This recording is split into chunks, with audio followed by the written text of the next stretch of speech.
2 weeks on, Katyusha rockets are still falling, but as Israel's military operation gains pace, so does diplomacy. The big hitters on the international stage are now involved. With public opinion driving national policy, the race is on for Israel to get its message out, clearly and effectively, to world leaders visiting the region. European Jewish leaders have also found themselves in a pivotal role, with the mounting troubling scenes from Beirut filling the TV screens of Europe.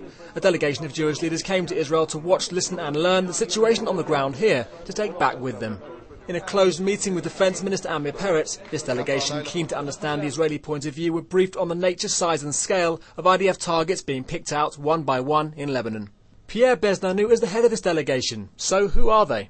From Russia, from France, from West and East countries.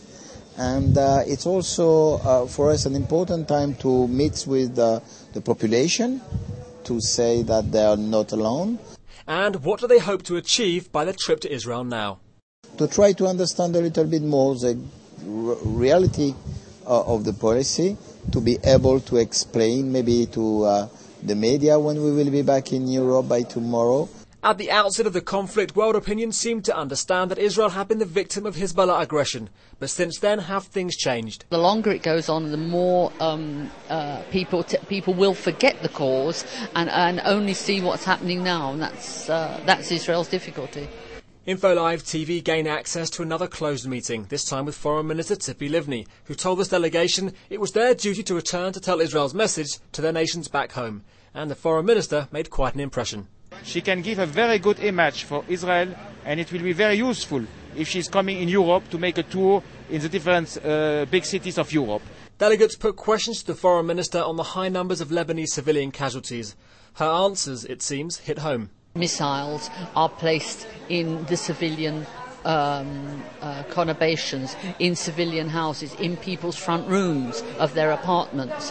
I don't think that the Western media have really understood that. What do you do if you've got a missile in your front room?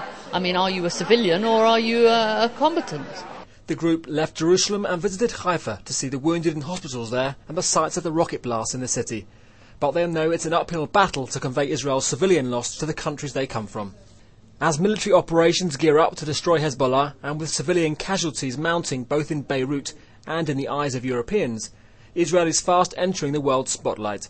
With Katyusha still falling and the military operation with some way to go, this European Jewish delegation will leave here wondering whether the diplomatic big hitters will end this conflict or the military firepower, and what they can do in the interim.